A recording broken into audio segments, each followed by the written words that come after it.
సింగరేణిని పూర్తిగా దోచుకున్నది, ఆర్థిక విధ్వంసం చేసింది కేసీఆర్ కుటుంబము, కేసీఆర్ పార్టీ, కేసీఆర్ మంత్రులు, కేసీఆర్ ఎమ్మెల్యేలు ఎక్కడికక్కడ అనేక రకాల దోపిడీ చేశారు. నేను ఇప్పుడు వచ్చినటువంటి ప్రభుత్వాన్ని అడుగుతా ఉన్నాను, మీరు సింగరేణి మీద ఏమైనా ప్రేమ ఉంటే, సింగరేణి కార్మికుల మీద ప్రేమ ఉంటే, తెలంగాణ అభివృద్ధి మీద ప్రేమ ఉంటే, టోటల్ గా గత 10 సంవత్సరాలలో టిఆర్ఎస్ పార్టీ చేసినటువంటి ఆర్థిక విధ్వంసం కావచ్చు, రాజకీయ జోక్యం కావచ్చు, సింగరేణి దోపిడీ కావచ్చు, సమగ్రమైనటువంటి దర్యాప్తు జరపాల్సిందిగా, న్యాయ విచారణ చేయాల్సిందిగా కూడా నేను డిమాండ్ చేస్తా ఉన్నాను. కానీ కాంగ్రెస్ పార్టీ మాటల ప్రభుత్వం, చేతల ప్రభుత్వం కాదు. దొందే ఆయన మాట్లాడేవాడు ఈయన మాట్లాడుతా ఉన్నాడు. కాబట్టి నేను ముఖ్యమంత్రిని అడుగుతా ఉన్నాను, మీకు ఏమాత్రం చిత్తశుద్ధి ఉన్నా ఎంత భూమి దోపిడీ చేయడం జరిగింది, అక్కడ ఉన్నటువంటి సిఎస్ఆర్ ఫండ్ ఎక్కడెక్కడ వాడారు, ఏ రకంగా దోపిడీ చేశారు, సింగరేణికి సంబంధించినటువంటి బిల్స్ విలాసవంతమైనటువంటి కార్యక్రమాలకు ఏ రకంగా ఉపయోగించారు, వాటన్నిటిపైన కూడా సమగ్రమైనటువంటి దర్యాప్తు జరపాల్సిందిగా నేను డిమాండ్ చేస్తా ఉన్నాను. నేను ఈ విషయం మీద అవసరమైతే 49% షేర్ హోల్డర్ గా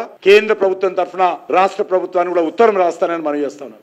టిఆర్ఎస్ పార్టీ అధికారంలోకి వచ్చినప్పుడు, తెలంగాణ రాష్ట్రం ఏర్పడినప్పుడు ఏప్రిల్ 1, 2014 నాటికి సింగరేణి బ్యాంక్ అకౌంట్లో 3500 కోట్ల బ్యాంకులో డిపాజిట్ ఉండేవి. 2014 ముందు సింగరేణిని తన మిగులు నగదును, బ్యాలెన్స్లను పార్కింగ్ చేయడానికి, అంటే డిపాజిట్ చేయడానికి అధిక వడ్డీ ఎవరిస్తారని open quotation ఆహ్వానించేది Singareni.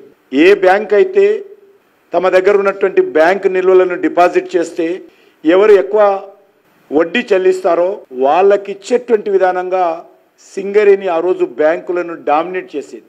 Singareni company 2014 ముందు ఏ ఒక్క రోజు కూడా ఉద్యోగస్తుల జీతాలు ఆలస్యంగా ఇచ్చే సాంప్రదాయం ఉండేది కాదు. కానీ ఈరోజు సింగరేణిని కేసీఆర్ యొక్క అహంకారపూరితమైనటువంటి అవకతవక విధానాలతో, అస్తవ్యస్తమైనటువంటి పరిపాలనతో, మితిమీరిన జోక్యంతో ఈరోజు సింగరేణిని అప్పుల పాలు చేసినటువంటి ఘనత కేసీఆర్కు దక్కుతుంది. సింగరేణి ఆర్థిక పరిస్థితి అధ్వాన్నంగా చేసి ఈరోజు కార్మికులను కష్టాలకు గురి చేస్తూ ఉన్నారు.